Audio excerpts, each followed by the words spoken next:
estamos para mais um vídeo, para mais um react no caso. E esse react é Saga Marvel MCU 2024 parte 7. E aí, nós estamos na parte 7. Faz uns 4 meses que eu comecei. Eu acho que realmente uns 4 meses que eu comecei. Porque eu começo uma semana, eu não posto vídeo na sexta. Não sei também. Olá pessoas, eu sou o Léo e eu sou o Miguel e esse é o canal Piuí. O MCU é muito grande. É tão grande que a gente tem que voltar aqui de tempos em tempos para continuar essa saga. A nossa jornada de passar por todos os filmes desse universo não chegou nem na metade, eu acho.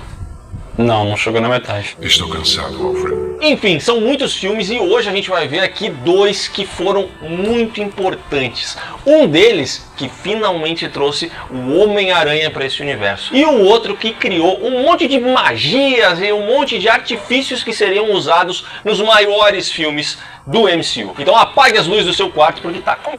Já tá tudo apagado porque eu tô transando, tô brincando. Vamos lá. Começando nada mais nada menos do que a parte 7 da saga MCU aqui no canal Piuí. O doutor, ele é estranho, por isso que o nome é Doutor Estranho. Mas você é esquisito, porque você assiste vídeo do canal Piuí e não deixa like. Esquisito e maldoso.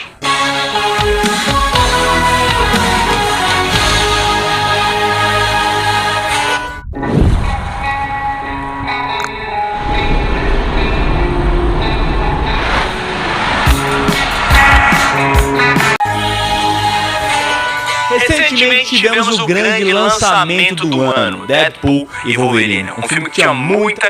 Então, 15 horas teremos uma live lá. No último vídeo dessa saga, a gente viu Vingadores Era de Ultron, que foi Um filme meia boca. Meio que é meio pra encher linguiça esse filminho.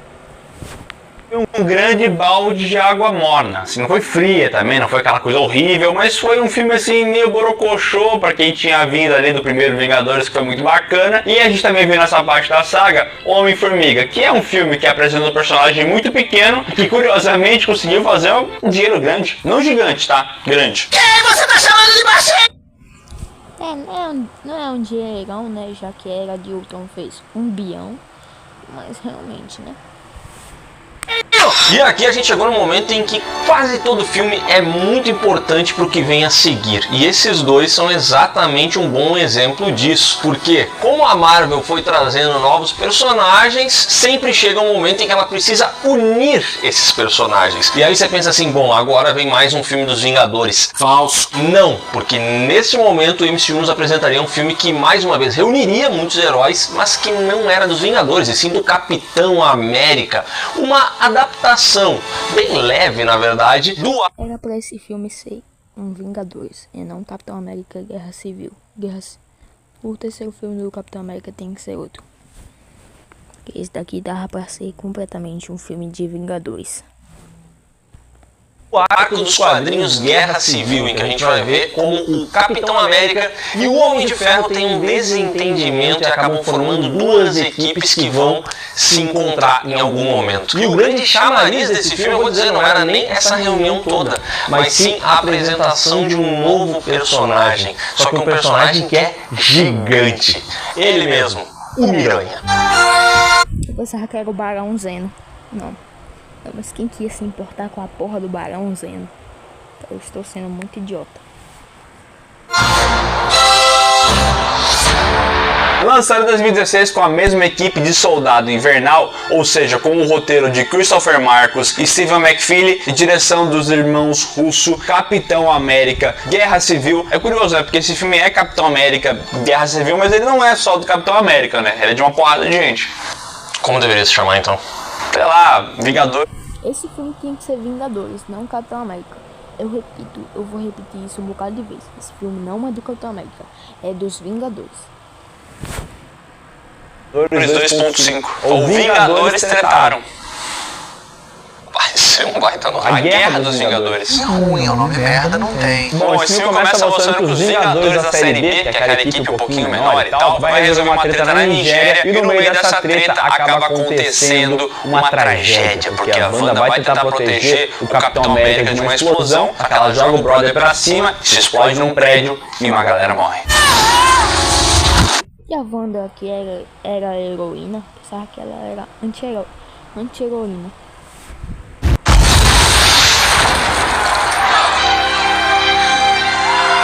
Com as repercussões negativas desse caso, o Ross, secretário de Estado americano, chama todos os Vingadores e fala: ó, o negócio é o seguinte, tá? Todo mundo se reuniu na ONU e vários países concordaram com a criação do Acordo de Sokovia, que basicamente... Sokovia é a cidade que foi explodida lá em Era de Ultron, só pra lembrar vocês.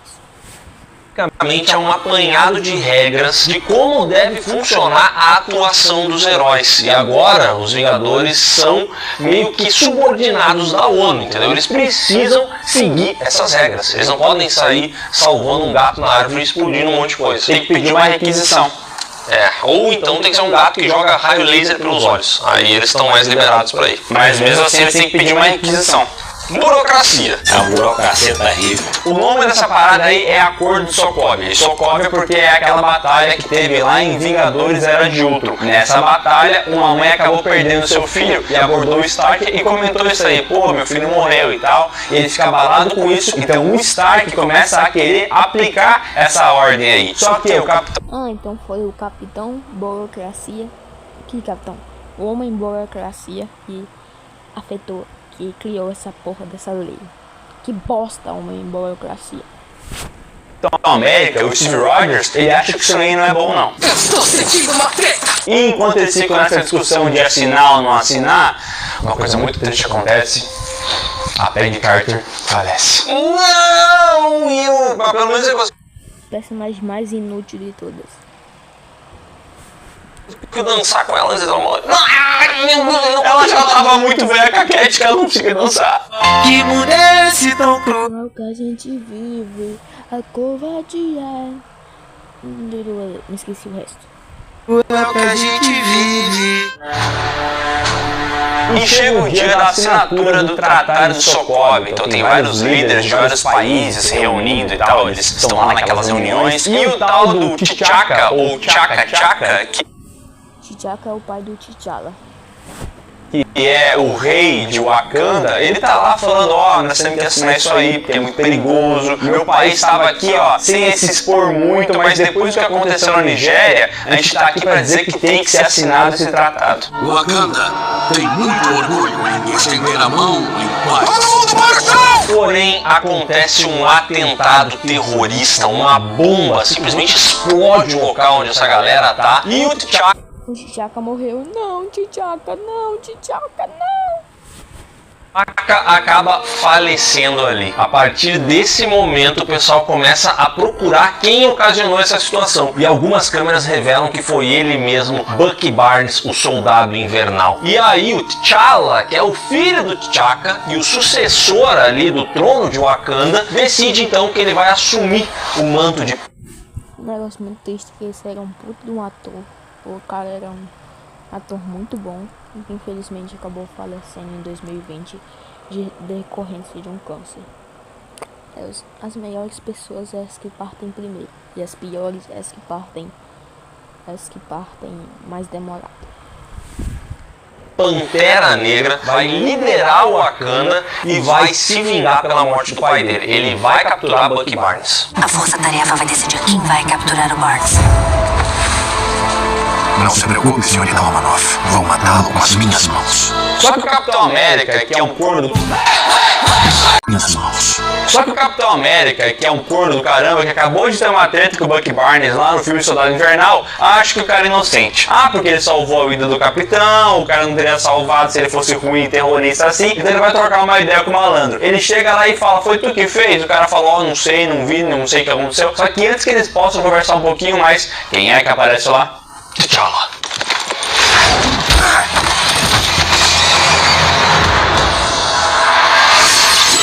E aí aparece também o Falcão e começa uma briga dos quatro no meio da cidade, eles correndo, e essa cena é muito da hora, tá? Porque mostra eles correndo ali numa rodovia e mostra esses poderes falando mais alto, como é que o Steve Rogers, ele corre muito rápido, o Buck também, o Pantera também, e o Pantera Negra, vou dizer um negócio, ele é massa, velho. Ele é muito massa e ele tem essa movimentação que diferencia ele dos outros personagens, né? Porque a gente já tinha visto É um dos melhores personagens da Marvel. personagem que voa, personagem que corre, personagem que faz não sei o que com a armadura, mas ele tem esse lance que é um pouco mais animalesco, então os movimentos do personagem são diferentes, ele vai meio que escalando, se agarrando nas coisas, é uma cena de ação bem legal. Às vezes ele fica até de 4. É verdade. E ele malhou o glúteo, tá? Fato é que depois de toda essa brigação, os quatro acabam sendo ali presos pelo Patriota de Ferro, que chega e fala, ó, gente, não é assim que a gente resolve esse problema, chega dessa baguncinha aqui, tá? Para com essa porra aí, meu irmão! Preso, o Buck começa a ser interrogado por um médico, só que na verdade esse médico é Helmut Zemo, um cara que perdeu sua família em Sokovia e agora jura vingança, ele quer acabar com os Vingadores como um todo, entendeu? Então esse cara, esse médico tá ali fazendo uma espécie de entrevista, interrogatório do Buck Barnes, mas ele manja daquilo que ativa a maldade do Buck Barnes, porque o Buck Barnes é tipo assim, ele é um cara ok, normal, só que algumas palavras ativam o modo soldado invernal dele, é tipo assim, boleto, capeta, Chega. vodka, Fila de banco.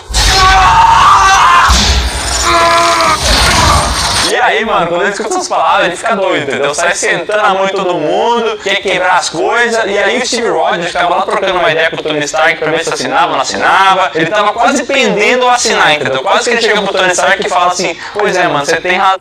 Eu vou assinar ele. Eu vou assinar essa merda. Ih, não vou mais não. O cara tá destruindo tudo ali. Não vou mais não. Eu acho que tem que assinar. Só que nesse momento, eles têm que parar, porque o Soldado Invernal tá solto. O Buck sai sentando a porrada em geral, é tiro aqui, é tiro ali. Boas cenas de ação, tá bom? Os irmãos russos aí, eu não sou muito fã dos caras, porque eu acho que às vezes eles acabam fazendo um cinema meio lento, mas aqui nessa cena de ação eles mandam bem, né? Bom trabalho, gente. Eles mandam muito bem, as cenas são bem intensas, a gente vê todos os heróis combatendo e a gente realmente acredita numa disputa de poderes entre eles, entendeu? É porque assim, ó, os Vingadores eles eram muito grandes. Tu pega, por exemplo, o Vingadores 2012, pô, o bagulho era alienígena, Hulk, explodindo a cidade inteira, uma parada muito gigantesca. E aqui parece uma parada mais urbana, né? São batalhas meio Jason Bourne, mais cortadinhas e tal. Muito bom. Muito mais, e no meio É um negócio mais Batman do que Vingadores. Por isso que eles decidiram fazer a porra do filme do Capitão América, não dos Vingadores. meio desse rolê, o Capitão América, que acredita na inocência do Buck Barnes, pega ele e foge dali e leva o cara para um esconderijo. E nesse esconderijo, o Buck acaba retomando a sua consciência. E aí ele fala pro Capitão América que o Helmut Zemo ativou nele esse modo soldado invernal e fez várias perguntas sobre um acontecimento que rolou lá em 1991. Porque acontece que o Buck não era o único soldado invernal. Havia outros soldados com essa mesma programação, feitos da mesma maneira que ele foi. E o Helmut Zemo agora sabe onde que esses soldados estão, porque eles estão todos congelados em criogenia. E aí o cara fala, ó, Steve Rogers agora vai dar... Ah, então por isso que ele não envelhecia. É porque ele não envelhecia, porque ele não envelhecia mesmo, porque ele é um ciborgue. Pode ser uma dessas duas opções. Ou só é full de roteiro mesmo. Dá problema, porque ele tá indo até lá, ele vai pegar todos esses soldados que ainda existem e o cara vai formar um exército. O médico poderia controlá-los? Talvez. Ele disse que queria ver o Império cair. Com esses caras ele conseguiria. E como eu falei antes, a ação desse filme aqui é muito boa e lembra bastante Soldado Invernal. Assim, tem menos espionagem que o Soldado Invernal e tem mais porradaria. Então pra quem curte os heróis, os poderes, vai poder ver isso. Por exemplo, tem uma cena em que o Tony Stark tem que se defender do Soldado Invernal, mas ele não usa a armadura inteira, ele usa só uma luva de ferro. E é muito legal o jeito que essa cena acontece, porque de fato o Soldado Invernal dá um tiro, ele consegue se proteger e a expressão facial do Tony Stark no meio da ação funciona muito bem, né? Eu caguei nas calças. E é justamente porque esse filme não tem, pelo menos não por enquanto, essa batalha contra o alienígena que quer dominar o mundo. Elas são batalhas mais contidas, entendeu? Os irmãos russos já tinham acertado dessa maneira lá em Soldado Invernal, quando eles fizeram, por exemplo, uma batalha dentro do elevador, que não é contra um alienígena, é uns caras lutando dentro do elevador. A gente tinha... Essa batalha é uma puta de uma batalha épica da porra. Também aquela outra cena com o Nick Fury dentro de um carro. São cenas que diferenciam esse Capitão América do filme dos Vingadores, onde tudo é muito grandioso. A própria apresentação do T'Challa aqui, ela é legal, entendeu? Porque ele chega como Pantera Negra no meio de uma perseguição, ele vai começar a lutar contra os próprios heróis e tal. É uma coisa um pouco mais contida, eu diria. Esse filme também não tem o Hulk, já que ele foi escanteado lá no final do Vingadores Era de Ultron, e também não tem o Thor, que não tá aqui no filme porque foi coçar o saco em algum lugar, entendeu? E a não presença desses dois personagens... Esses caras realmente queriam fazer o filme de Hulk contra o mundo. Só não sei porque eles não conseguiram fazer essa porra desse filme. Já que seria um filme muito legal ver o Hulk contra o mundo. Seria muito legal. Ajuda a diminuir a escala da batalha, né? Porque se tivesse esses dois, não ia ter o que fazer, né? Eu não vejo ninguém tão apelão assim. Batalha, né? Porque se tivesse esses dois, não ia ter o que fazer, né? Eu não vejo ninguém tão apelão assim. E aí o que acontece é o seguinte, o Capitão América decide que ele precisa pegar o Helmut Zemo, esquece todo o resto, ele vai fazer isso aí por conta própria, com ou sem autorização de Estado americano, não importa, ele precisa resolver esse problema e ele é a única pessoa que sabe da inocência de Bucky Barnes. Então ele decide montar uma equipe própria para ir atrás dessa parada, que é formada pelo Capitão, pelo Falcão, a Wanda, o Homem-Formiga e até o Gavião Arqueiro, que já tinha aposentado o seu arco. O Gavigode, agora ele retorna pra... É o Gavião Gold. Ele é o Gold, não tem como. É o Gold dos heróis. Ajudar essa galera a capturar o Zemo. Estão evacuando o aeroporto. Stark? Tá na hora.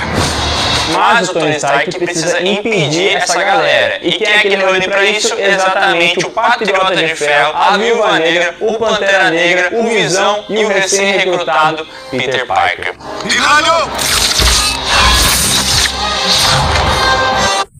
Essa cena foi foda. Essa luta no aeroporto foi foda. Melhor luta do filme, disparada.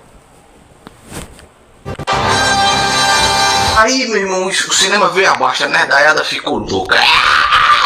E voltou! Que foi apresentado aqui nesse filme como esse garoto muito inteligente, que manjava ali, combatia o crime no Queens, ali em Nova York. Pequenos crimes, né? Pequenos delitos. Mas o Tony Stark viu a possibilidade dele ser grande, entendeu? E contratou ele como se fosse um estagiário, né? E aí tem essa cena do Tony Stark indo até a casa do Peter, conhecendo a Tia May gata, que nos foi apresentada aqui pela primeira vez. Aí rola aquele papinho entre os dois, o Peter tenta esconder que ele é o Homem-Aranha. E aí a gente já vê também um pouco da dinâmica desses dois personagens e de como o Peter vai ser nesse universo, né? Porque ele é esse garoto espertinho ali, entendeu? Que tenta fazer as coisas, que acha que ninguém vai descobrir o que ele é e tal. Ele tenta passar a perna no Tony Stark, e o Tony Stark vai só encontrando, tipo, o uniforme dele no sótão, vai encontrando todas as coisas e tal. A dinâmica entre os dois funciona desde a primeira vez que eles se... E tem muita gente que reclama dessa dinâmica dos dois. Fala, não, o Peter não era pra ter amigos, o Peter era pra ser solitário. Peter não era pra ser amigo do Tony. Essa relação de pai e filho deles não funciona. É uma merda. Encontram. É como se o Tony Stark fosse o tio Ben dele. Tipo isso. Pode ser um pouco perigoso. Eu vou dizer pra tua tia gata que eu vou te levar. Não conta pra Tia May. E aí essa galera chega no aeroporto, onde o time do capitão vai pegar um caça para ir até aquele local, os dois times se encaram e começa uma porradaria de compadre. A verdade é essa, tá ligado? Eles não querem bater muito porque no final das contas eles são brother.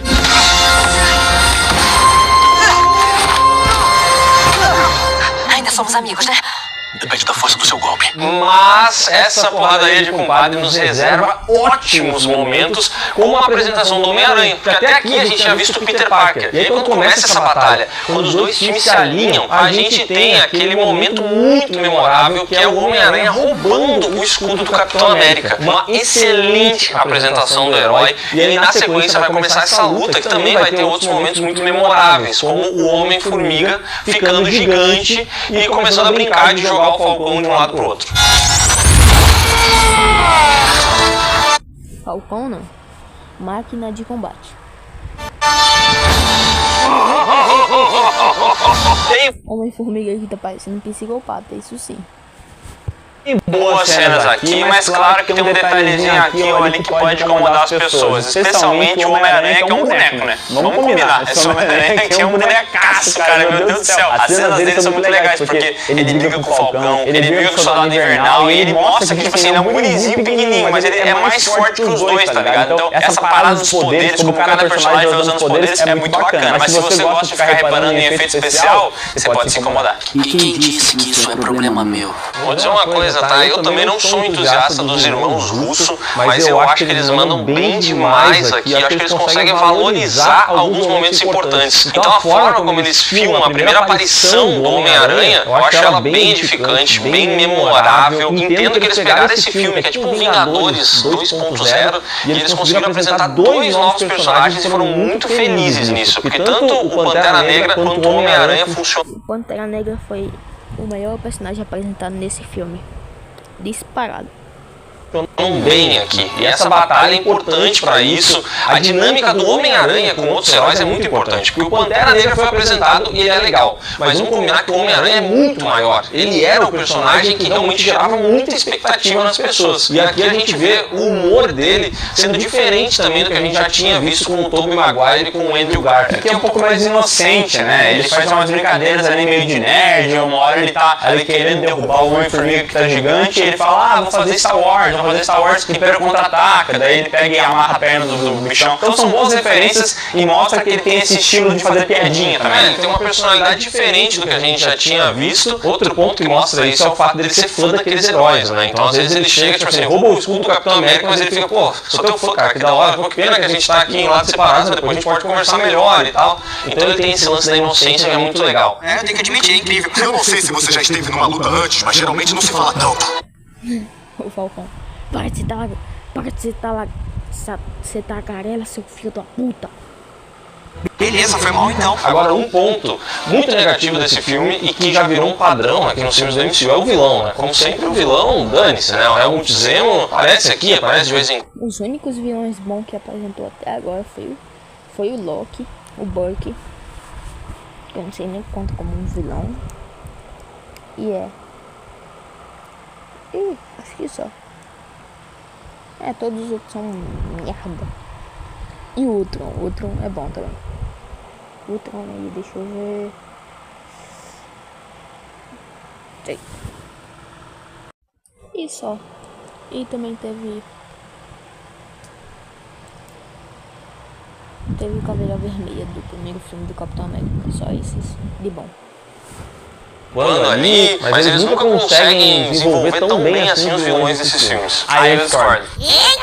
Eu acho esse vilão muito porque é muito diferente do que a gente viu até agora, porque geralmente é o engravatado ou é o alienígena poderoso. E esse cara aqui, ele é meio filme de espionagem mesmo, tá ligado? É meio 007, ele age ali debaixo dos panos, ele vai lá atrás de um cara aqui, invade tal parada ali, e ele não tem poderes, mas ele é um cara inteligente, então ele consegue botar os heróis pra bater um contra o outro, e ele aparece pouco justamente porque ele fica ali por baixo dos panos, sabe? Certamente estou invisível. Mas um detalhe que me chamou a atenção nessa batalha aqui, tá? A missão do Homem de Ferro é impedir que o Capitão América e o time dele entre num caça e vá até a região específica. E o Homem de Ferro sabe onde é que tá o caça. E ele destrói um prédio, ele destrói um aeroporto e não destrói essa bosta desse caça. Em vez dele destruir logo o caça, ele destrói um bocado de coisa e atrapalha a vida de um bocado de inocente e dá mais razão pro governo. Por quê? Eu esqueci.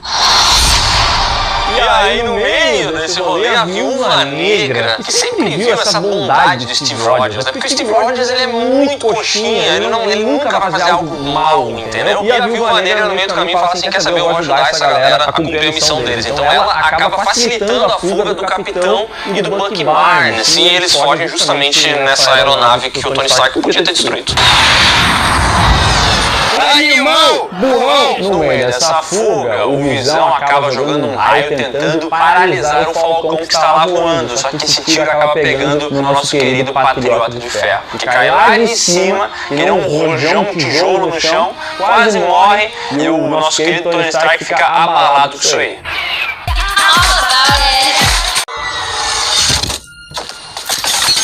Mas depois de quase matar o Patriota de Ferro, o Capitão América e o time dele ficam meio abalados, eles acabam ali sendo presos, e aí o Homem de Ferro entende que o Ross não tá com intenções tão positivas assim não. Até porque ele é informado ali com a ajuda do Jarvis, informações da polícia e tudo mais, que naquela situação em que Bucky Barnes foi filmado, indo lá plantar uma bomba, etc., não era Bucky Barnes, mas sim Helmut Zemo usando uma máscara de Bucky Barnes. Onde a polícia também encontrou uma peruca e próteses faciais que aproximavam a aparência de James Buchanan. Ah, não acredito que eles meteram essa, não. Não acredito, não. Não acredito que eles meteram essa. Que bosta. Filho da mãe. Então ele vê isso, percebe as intenções do Ross e decide que vai ir atrás do Steve Rogers e do Falcão e vai ajudar essa galera. E é aí que ele chega até a base da Hydra onde o pessoal tá. Porque assim, lá estão os soldados invernais congelados. Então ele vai lá, encontra essa galera e lá eles localizam absolutamente nenhum soldado congelado. Se serve de conforto. Eles morreram enquanto dormiam. E aí o Zemo aparece em outra sala por uma janelinha falando que o plano dele nunca foi libertar esses soldados aí pra atacar os Araios. Até porque, vamos ser bem sinceros, né? Esses soldados todos no mundo ia ser bucha, porque os Vingadores iam chegar lá e acabar com eles em 2 palitos, né? O plano do Zemo era o seguinte: atrair os Vingadores pra aquela localização ali e aí revelar algo bombástico aí, quase parecia.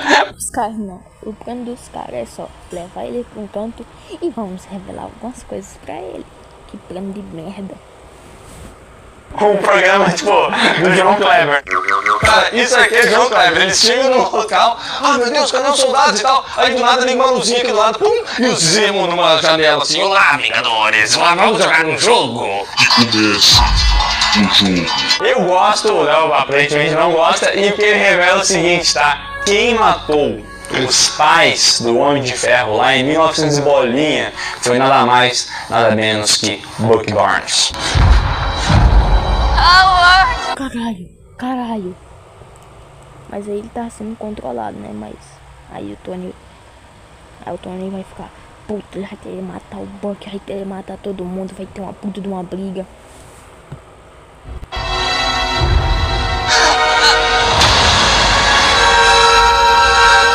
Na verdade, E por que tem um câmera filmando?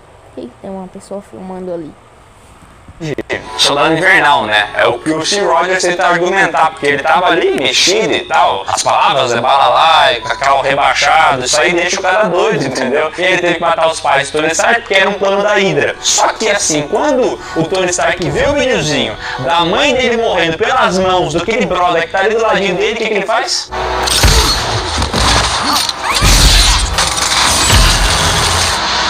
ele fica maluco. Ele fica maluco. Quando ele vê aquele story. O Homem de Ferro é meio Bruce Wayne, é meio Batman das ideias. Ele parece muito Batman. Que alguém fez ali, ele fala assim, rapaz, eu não acredito que foi esse cara. E aí toda aquela boa vontade que o Tony Stark tinha criado de ajudar esses dois, ela vira puramente ódio. E ali ele começa a tentar matar o Bucky Barnes. E o Steve Rogers, obviamente, vai proteger o Bucky Barnes, né? Porque pro Steve Rogers nada é mais importante do que Peggy Carter e Bucky Barnes. Porque eu amo de verdade. É o Bucky Barnes, meu Deus do céu, é o que motiva esse homem, cara. Eu não sei, eles devem ter participado do banheirão em Osasco, porque não tem explicação pra esse amor assim. Ele faz o que é justo, ele sabe que não era Bucky Barnes, mas sim Soldado Invernal. Então a gente vai ver essa era de porque é amigo dele, né? Porque se fosse outro brother, jura? Jura? Aham, sim. Ele tá sempre pelo bem, cara. E aqui a gente vai ver eles lutando ali entre si. E tem uma cena muito memorável que é justamente o momento em que o Capitão América começa a vencer o Tony Stark, né? A armadura do Tony Stark conforme vai apanhando. E ele ia matar o Tony Stark. No caso do Tony Stark, ele ia matar o Tony Stark por querer se vingar do cara que matou os pais dele. Que é amigo do Capitão América. ela vai ficando mais fraca. E chega um momento em que ele vai pegar o seu escudo, vai cravar no peito do Homem de Ferro, vai desabilitar de uma vez por todas a armadura do Homem de Ferro. E aí quando ele tá indo embora, o Tony Stark fala: ô meu querido, quem fez esse escudo aí foi o meu pai. O meu pai, esse que o teu amigo matou. E aí o Steve Rogers então vai voltar e vai deixar o escudo dele com o Homem de Ferro e vai seguir adiante com o Bucky Barnes. Você não merece. Meu pai fez esse escudo.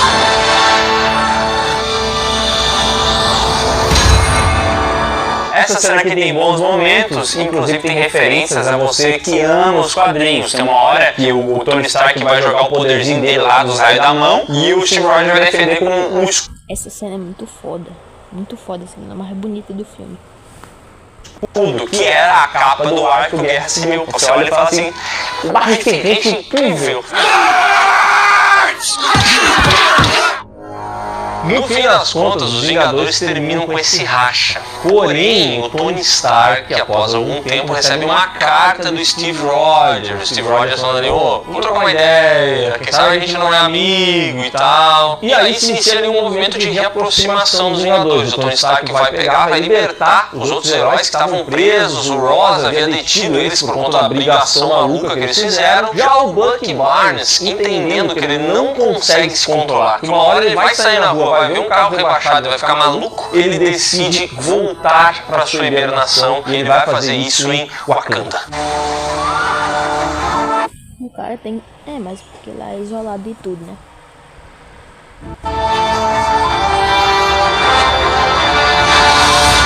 E também tem uma cena muito boa, porque esse filme é muito grande, né? Daí tem muita coisa acontecendo. Tem um momento em que o Barão Zemo consegue fugir da treta, e aí ele vai lá, fala com o T'Challa, E ele ia se matar.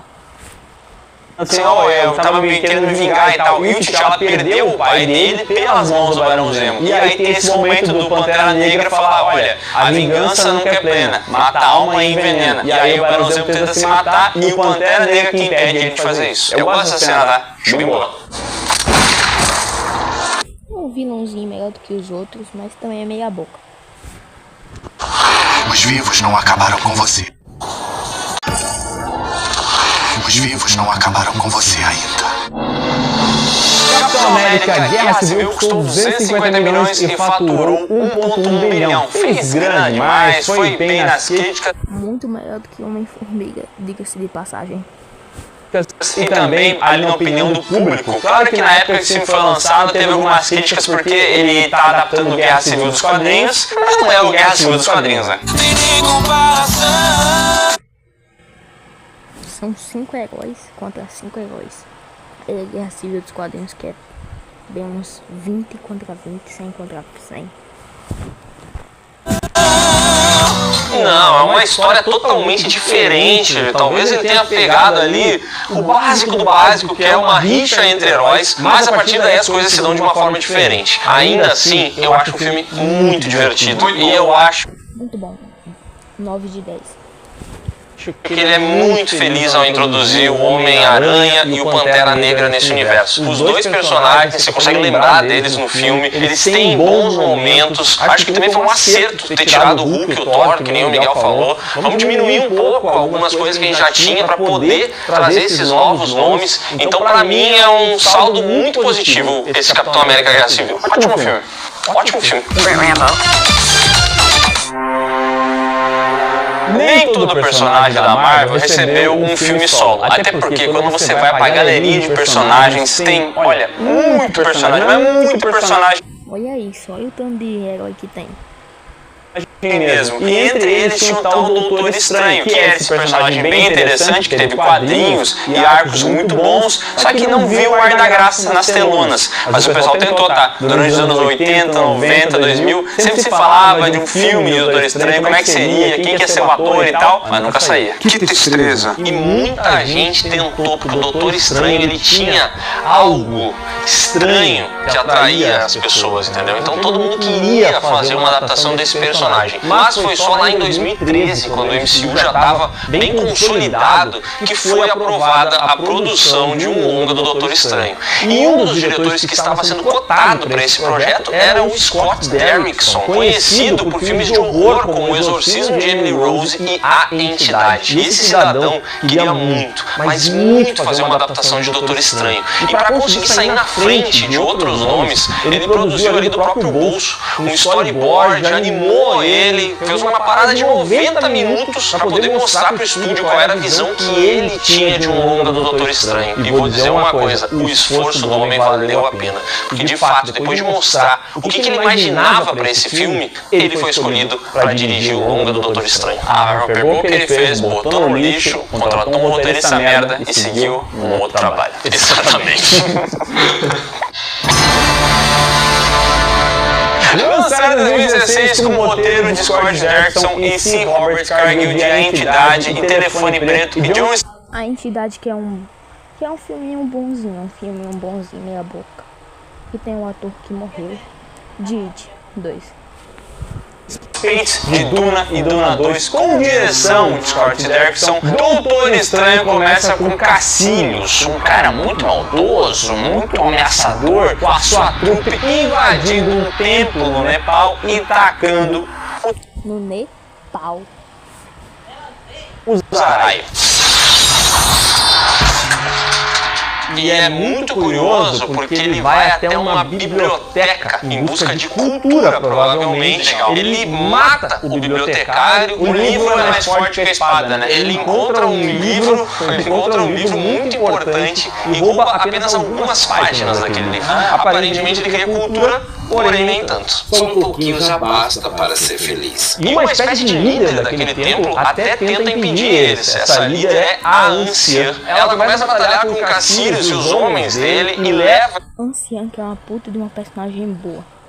Muito boa mesmo. esse povo todo para a dimensão espelhada, que é uma espécie de mundo invertido do Stranger Things. Isso aí é uma outra dimensão que não afeta a nossa. Esse mundo não tem nada a ver com Stranger Things, é um mundo que lembrou aquele mundo lá de Wolverine e Deadpool. O vazio, sei lá. Nossa realidade. Porém, no fim das contas, os Caecilius e os homens dele acabam escapando.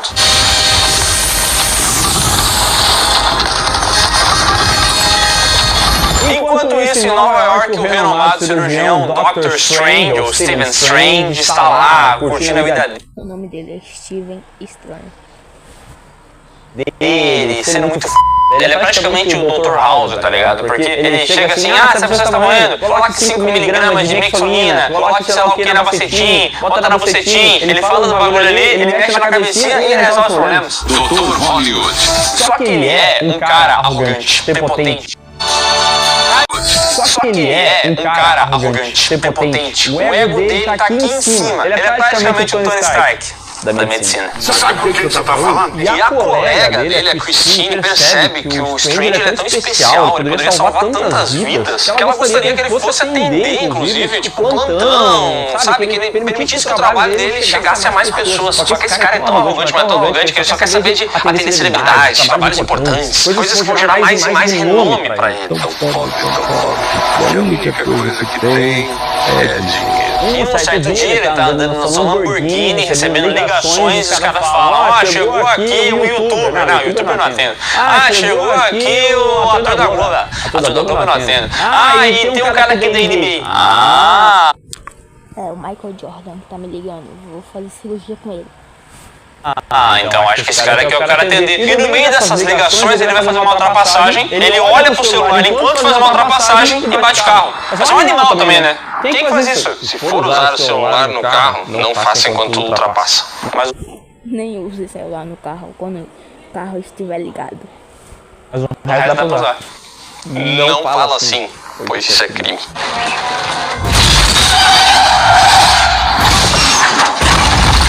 E nesse acidente, que é muito grave, Strange acaba destruindo as suas mãos. Os ossos das mãos dele viram nada. Ou seja, ele perdeu a ferramenta de trabalho que deu pra ele tudo que ele tinha. Tô lascado, lascadinho. O Strange se isola, tenta vários procedimentos, cogumelo do sol, ômega 3, ele começa a seguir Shishinoye, mas não resolve, entendeu? Ele não consegue resolver de jeito nenhum, porque a mão dele fica assim, não é que ela quebrou os dedos, a mão dele esfacelou. Acabou! Não paga, ele acaba recebendo a informação que uma vez um paciente que ele não quis atender conseguiu se recuperar. O cara tava paraplégico e conseguiu voltar a andar. E não só isso, como Caralho, esse cara é foda. agora ele ainda joga basquete. Minha mente foi elevada. Meu espírito também. E de alguma forma o corpo está curado. Sim. E sabe quem é esse cara aí? Quem? Tu não fala, tua cabeça vai explodir quando tu associar basquete e quem é esse cara? LeBron James. Não, Oscar Schmidt. Não, ele é o cara que joga basquete, mulher gato. Mentira! É ele. Sério? É ele. Cara, que sacada, velho. Genial, né?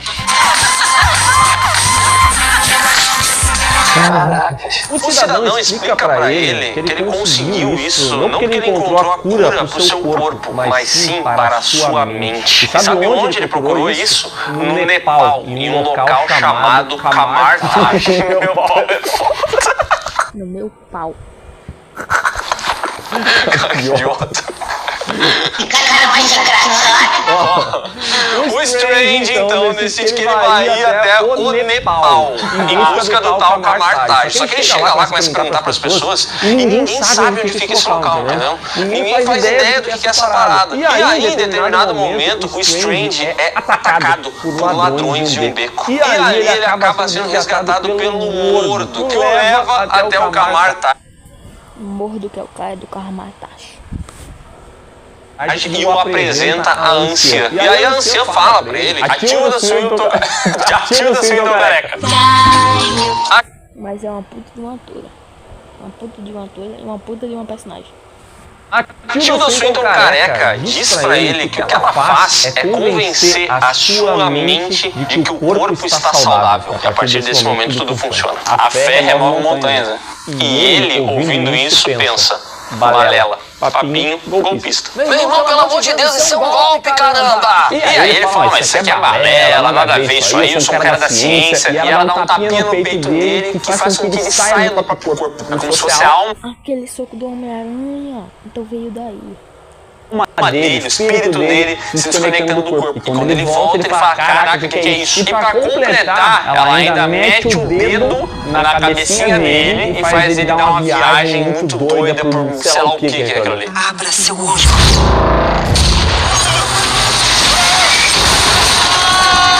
Várias dimensões. Ou ele talvez só até tomou um chá de cogumelo, né? Nunca mais eu vou dormir, nunca mais eu vou dormir.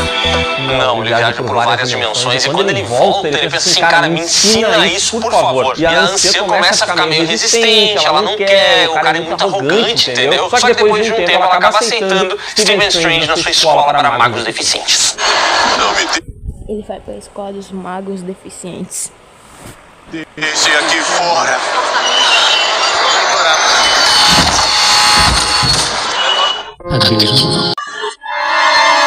Esse filme aqui ganha vários pontos no visual, porque você já deve ter ouvido a expressão que todo filme da Marvel é igual, né? Sempre tem a mesma paleta de cores, mesmos enquadramentos e tal. Só que aqui o Scott Derrickson muda um pouco isso. Então tem mais contraste, mais cor. Tem ali nesse mundo da viagem e tal, que é uma parada completamente diferente, muito viajada. E esse filme aqui, logo no início, ele também já mostra como é que funciona esse mundo espelhado. E ele tem um estilo pra mostrar isso, com espelhos e tal, reflexos, que é muito bom, né? Tá muito bom, parabéns! A cidade se dobrando. Esse filme aqui tem alguns efeitos de CGI primorosos. Ele executa muito bem essas ideias que parecem muito difíceis de se conceber, entendeu? Porque o cara imagina: vamos fazer a cidade se dobrando assim. Mas entre imaginar e executar, existe um abismo. E o filme consegue executar muito bem. E ele ainda apresentou alguns artifícios visuais que vão ser usados daqui em diante em praticamente todos os filmes do MCU. Por exemplo, esse lance do tapinha no peito e a alma se separando do corpo. Essa imagem é muito memorável. A própria abertura de portais, esses portaizinhos laranja, que depois a gente vai ver, os Vingadores Ultimato e tudo mais, todas essas soluções visuais, elas nasceram aqui. Esses portais são muito fodas. nesse filme e elas são muito felizes. Esse aqui é um filme que, assim, olha, visualmente falando, ele é muito diferenciado. Porém, assim, se ele não repetiu a fórmula visual da Marvel, ele repete um pouco da fórmula narrativa, especialmente no roteiro e especialmente nas piadas, porque esse filme aqui tem várias piadinhas completamente desconexas, tem coisas assim que tu vê, pô, mas isso nem faz sentido estar aqui, tá ligado? Tem momentos que o Stephen Strange ele vai conversar lá com o Wong, que é o cara que cuida da biblioteca, e ele fica chamando o cara de Beyoncé, de Eminem, pra que isso? E você? Bom, Que porra é essa? Wong. Só o Wong. Que nem Adele. É um idiota. O Stephen Strange nesse filme, pra mim, ele tá completamente fora de tom. Porque assim, daqui pra frente a gente vai ver em alguns momentos outros personagens interagindo com ele. A gente vai ter, por exemplo, o Peter Parker sendo o personagem cômico e o Stephen Strange sendo a escada pra ele se jogar por cima. Só que aqui nesse filme, às vezes eles tentam fazer com que o Stephen Strange seja um engraçadão. E cara, claramente não combina. O personagem transita entre ser muito sério e em alguns momentos largar umas piadas que não dá nem pra acreditar que tá saindo da Não é isso, é mó aleatório. boca dele, sabe? É muito estranho. É de bom tom? Não é de bom tom. O Mordo mostra pro Strange no quarto dele e entrega um cartãozinho. E ele pergunta o que é isso e ele fala, é a senha do Wi-Fi. Essa piada a galera gosta, tá? Incrível. Os caras realmente mandaram imprimir a senha do Wi-Fi com essa fonte toda louquinha. O que é isso? O meu mantra? É a senha pro Wi-Fi. Aesthetic. Caralho. No dia seguinte, o nosso querido Strange começa seus treinos, entendeu? Só que ele é um cara incapaz, ele é um cara pombo, ele tenta fazer os bagulho, não consegue fazer nada direito. Ele é tipo um panda, no Kung Fu Panda, entendeu? E a careca é tipo o Uguay. E o Mordo é tipo o Shifu. Só não vê quem não quer ver. E aí, meus amigos, o que acontece é que o Strange é um médico, esse cara já leu muito na vida, então ele descobre a biblioteca ali do templo, onde ele conhece o mago que cuida de tudo, que é o Wong. E aí ele vai indo lá, começa a devorar vários livros, até que chega na hora em que ele encontra um livro que tá faltando algumas páginas. Justamente aquele livro que o Caecilius, lá no início do filme, roubou as páginas. E o Wong O cara foi lá só roubar essas porra dessas páginas. e fala, ó, nesse aí tu não mexe, tá? Porque esse livro só a anciã pode ler. É muito perigoso. Eu já te disse que é perigoso. Enquanto isso, o Strange avança no treinamento dele e ele chega até o abrimento de portais 1, uma cadeira muito difícil na faculdade dos Chimbalaes aí. E ele tem dificuldade de abrir portal e a anciã explica pra ele que tá faltando força de vontade, assim como faltava pro Poe lá em Kung Fu Panda. Mas ele fala que são as mãos dele, né? Porque tem um lance que as mãos dele tremem, então ele não tem a precisão que ele tinha quando era médico, ela não existe. E daí ela vai lá e chama um cara que abre portal e ele não tem as mãos. Quer dizer, ele não tem uma das mãos. Mas ele consegue abrir portal, e aí? Minhas mãos. Não tem a ver com elas. Como assim não tem a ver com elas? Mestre Ramir,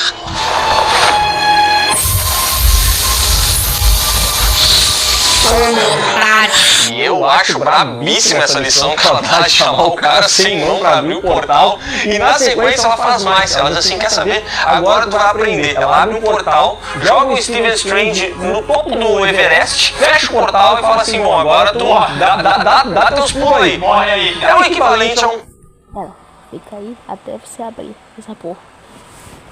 pai pegar sua filha, jogar ela na piscina de adulto e ela que aprenda a nadar. Aí é isso que vai acontecer com a minha filha também. Não faz isso, calma. Ela vai aprender a nadar. Pai do ano ataca outra vez. E o que acontece com o nosso Strange? Ele aprende a nadar, ele consegue abrir o portal e voltar lá pra Martaxa.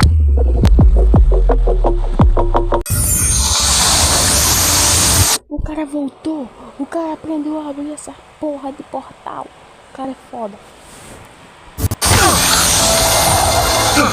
E como aprende rápido, né? Porque por mais que ele tenha essa curva aí de aprendizado que começa meio lenta, a partir do momento que ele aprendeu a abrir o portal, meu amigo aí é só subida, né? Ele aprende tudo muito rápido. Estude enquanto eles dormem. Na verdade, todo o treinamento dele é muito rápido, né? Porque o filme tem ali uma progressão mais cadenciada até ele chegar no treinamento. Chegou no treinamento, passou uma semana, ele é diferenciado. É intensivo, né? Ele já virou um magão da porra, entendeu? Ele é muito brabo. Então, Magrão? É um magão. Então, assim, é realmente um pouco mais rápido do que deveria ser. Felizmente, o Benedict Cumberbatch, apesar de ter que lidar com esse roteiro, que às vezes é muito cômico, às vezes não. I am fire! Sim, tem que lembrar dele interpretando Smaug. E aqui ele funciona também. Ele funciona muito bem como Stephen Strange. Quer dizer, exceto na parte das piadas, né? Mas daí não é culpa dele. É culpa do roteiro, que tem que colocar piada em tudo que é coisa. Mas ele se esforça legal. E tudo por culpa tua! Agora imagina se em vez de ser ele, fosse o Joaquin Phoenix. Porque foi isso que quase aconteceu. O Benedict Cumberbatch era a principal escolha para ser o Doutor Estranho. Porém, chegou um determinado momento em que ele estava... Joaquin Phoenix, o Coringa. Ele é um bom ator, só que, né? comprometido com a peça Hamlet e ele recusou esse papel aqui. E aí o pessoal falou, bom, então vamos atrás de um outro ator para interpretar o Doutor Estranho. Chegaram no Joaquin Phoenix, que se interessou e não foi pouco, tá? Só que tinha um problema, ele teria que assinar um contrato de vários filmes. E aí ele pensou assim, quer saber, eu não vou amarrar o meu bode nesse poste aqui. Acabou saindo, o filme do Doutor Estranho foi adiado e aí no fim das contas acabou encaixando com a agenda do Benedict Cumberbatch, que conseguiu voltar a interpretar o personagem. Olha que loucura, se tivesse acontecido isso e fosse realmente o Joaquin Phoenix, a gente nunca teria o Coringa. Não ia acontecer, o Coringa Pior que é mesmo, né? não ia acontecer se o Joaquin Phoenix fosse o Doutor Estranho. É verdade. Agora tô aliviado. Eu só quero falar uma coisa, que pra mim, mais uma vez, o vilão é a pior coisa do filme. O Kai Cidus, os caras pegaram o Mads Mikkelsen e conseguiram super aproveitar o cara. Você tá vacilando, né, irmão? Ah, cara, esse universo tem uma parte muito triste dos filmes da MCU, que é quando eles pegam um ator muito, mas muito bom e jogam ele no lixo. E a gente vai ver isso acontecer em vários filmes. Aqui acontece. Tipo em Thor, Amor e Trovão, que eles literalmente pegaram os maiores atores da história.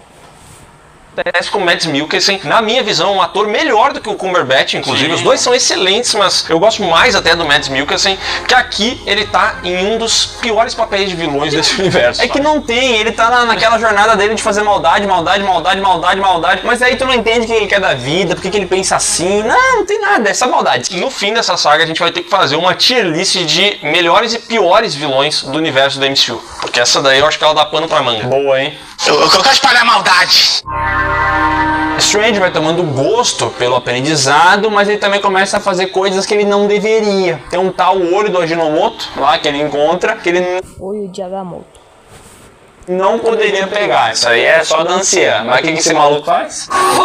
Ele vai lá e rouba o tal do colar. E aí ele não só rouba o colar, como ele vai até aquele livro proibido e ele descobre ali alguns feitiços que permitem que, com o auxílio desse colar do olho do Ajinomoto, ele consiga manipular o tempo.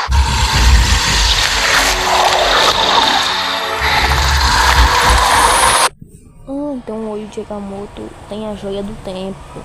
Entendi. Porque olha só, é uma luzinha verde que sai do Ajinomoto aí. E aí ele começa a pensar assim, que rapaz, que é isso aqui? E você que é dos quadrinhos fala, isso pode ser uma referência à joia do tempo. E como ele consegue agora manipular o tempo, ele consegue fazer com que esse livro, que está 100 páginas, retorne ao seu estado original, com todas as páginas. E ele percebe que o que foi roubado ali foi justamente alguns feitiços que permitiam comunicar-se com Dormammu, um devorador de universo. Dormammu, vim barganhar. Dormammu, vim barganhar. Dormammu, vim barganhar. Um ser da dimensão negra. Ele é então rompido pelo Wong, pelo Mordo, que falam, olha mano, você não pode se meter com isso aqui, que é muita treta e tal. Mas já que ele tá descobrindo coisa demais, o pessoal resolve que vai explicar pra ele como é que funciona esse mundo aí dos monges e da proteção à Terra. Isso porque tem 3 sanctums na Terra, entendeu? 3 locais que se juntam para fazer a proteção da Terra contra invasões demoníacas. De aliens e demoníacas. Sendo que já teve umas 14 só, né? Só nesse início de universo. Os alienígenas, coisa e tal. Seres de outra dimensão que sempre ameaçam o nosso universo. Igual Dormammu. Bom, Bom, no meio de todo esse papinho, eles são interrompidos pelo Caecilius, que chega lá, começa a batalhar com essa galera e simplesmente joga o Stephen Strange dali para outro santuário que fica lá em Nova York. E em Nova York, ele acaba encontrando uma capa que se gruda a ele e essa capa tem vida própria. No meio dessa briga, ele acaba sendo atingido por uma espada de vento. Eu não sei muito bem como é que funciona isso, mas é um ventinho assim, corta a barriga do Strange e ele é enviado até o hospital. E como é um ferimento de uma arma que ninguém conhece, a enfermeira lá não sabe muito bem o que fazer com ele. E o Strange fala, eu vou tentar fazer um esquema aqui. Ele sai do corpo dele, vira espírito e começa a brigar com o espírito do outro brother. Enquanto isso, O cara brigando com o espírito do outro. a Christine, a amiga dele, tá lá, ó, fazendo ponto, costurando ele, deixando ele 0 bala. Tem um espírito de cimitarra atacando quem tá vendo projeção astral. E ele tá no meio dessa treta, brigando com o capanga e tal. A anciã aparece lá pra ajudar o rapaz, só que ela acaba sendo ferida também. E acabou morrendo. Não, anciã. Só porque você é calva. E ela vai e arrasta, entendeu? Eu não acredito em você. Ela, antes de morrer, consegue se desconectar do corpo, vai pro astral, começa a conversar com o Dr. Strange e fala pra ele, pois é, a vida é assim, já vivi bastante, mas tá na hora de ir embora. Prometa que vai acreditar. Eu vou tentar. Ótimo. Sempre esse papo de ancião, parece até que eu já vi isso aí em outro filme. E ela pega e desaparece sim, que nem o outro lá, sabe? Pega e desaparece. Esse filme aqui é o live action de Kung Fu Panda, tá? Só não vê quem não quer.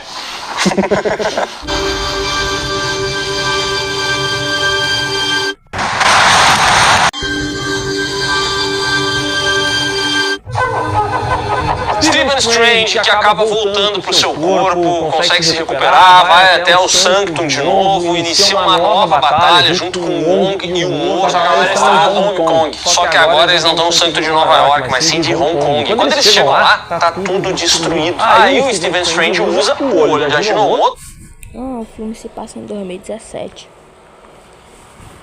pra voltar essa situação. E enquanto a gente vê o pessoal ali, ó, opa, Tenet. O pessoal tipo Tenet voltando no tempo, o Strange precisa resolver o que realmente importa, porque acontece que o Caecilius invocou o Dormammu. E enquanto a Aí o Dormammu está invadindo a Terra. E agora ele vai barganhar. galera tá ali voltando, o Strange precisa dar um jeito de acabar com essa criatura. Então ele dá um jeito de ir até a dimensão onde está Dormammu, faz uma maracutaia no olho de Ajinomoto, coloca um timerzinho e vai falar com o Dormammu. E ele fala o seguinte, eu vim para barganhar. Dormammu, Vim barganhar. eu vim barganhar. Que é uma cena que virou meme e tal, uma cena maravilhosa, que ele começa a falar pro Dormammu o seguinte, olha, eu tô aqui, quero que você tire o pessoal da Terra e a gente esquece isso aqui, entendeu? Aí o Dormammu fala, mas por que eu vou fazer isso? E aí o Dr. Strange fala, porque você está numa armadilha temporal. O Dormammu fica puto, mata ele e daqui a pouco volta o Strange de novo. E o cara fala, tá, mas como assim? Voltou como? E ele explica, você está numa armadilha temporal, você pode me matar infinitas vezes e infinitas vezes eu vou voltar. Dormammu, eu vim barganhar. Eu vim barganhar. Eu vim barganhar. Dormammu, Dormammu, Dormammu. E aí o Dormammu, que é interpretado pelo próprio Benedict Cumberbatch. Entendi agora. Isso aí, chega um determinado momento que o Dormammu percebe que ele não vai conseguir vencer. Ele mata o Strange 200 mil vezes, de 200 mil formas diferentes, mas o cara tá disposto a tudo pra salvar a Terra. E aí chega um momento que de fato a barganha funciona. O Dormammu decide que ele vai pegar o Caecilius, vai pegar todo mundo e vai, ó, chispada. Vai-me embora. Vou perder meu tempo aqui com esse buceto não. Eu não aguento mais. E ele pega os capanguinhas dele.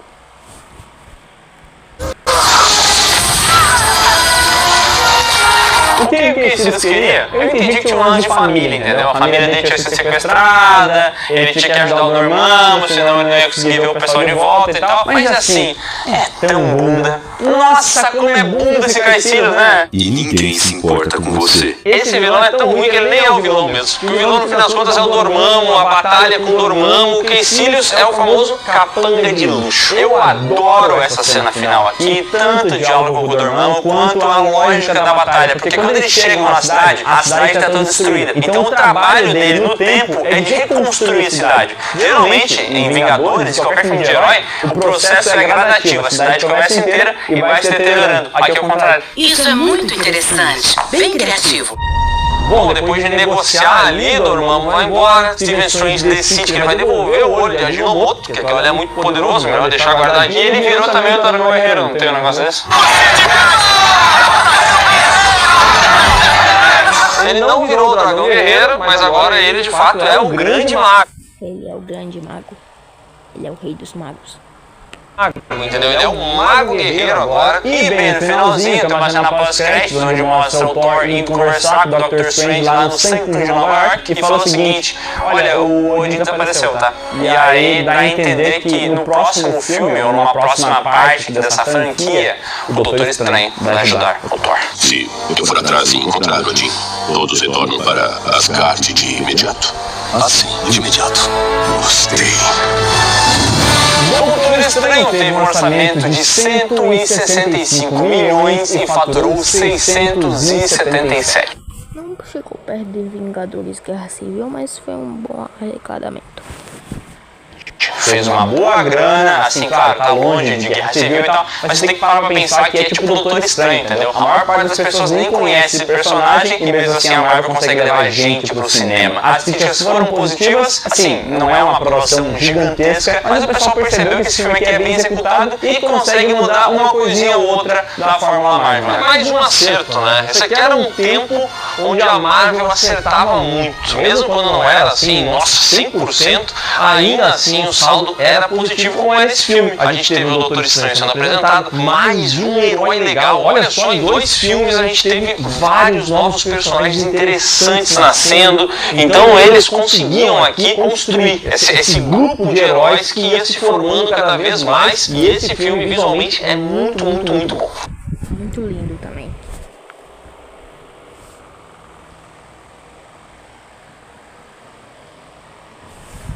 É bonito, infelizmente tem alguns maneirismos da Marvel, piadinhas excessivas que realmente não precisava estar aqui, mas tudo bem, porque no final das contas o saldo é positivo, entendeu? O Caecilius, você vai lembrar dele? Você não vai lembrar nunca, talvez só porque Caecilius parece Caecilius, mas é só isso que você vai lembrar dele. Esqueci no churrasco. E no próximo vídeo É porque ele cai os cílios. dessa saga, a gente vai ver mais 2 filmes que tem muita coisa interessante a ser comentada, que é Miranha, De Volta ao Lar e Guardiões da Galáxia Volume 2. Ótimos filmes. Então é isso, pessoal. Se você gostou desse vídeo, dá um like aqui embaixo, se inscreve no canal, marca o sininho. De primeiro momento eu quero pedir desculpas ao editor, porque esse vídeo deve ter ficado imenso. Mas para você pagar o trabalho do editor, deixa um like aqui embaixo, comente, espalhe para seus amigos. E não se esquece de conferir os links que estão aqui na descrição. Eu vou pedir desculpa aí, rapaz, fiquei 1 hora da minha vida assistindo você. Que vão levar você para as nossas redes sociais, para as lives do Miguel. Então esse foi o vídeo, espero que vocês tenham gostado e fui.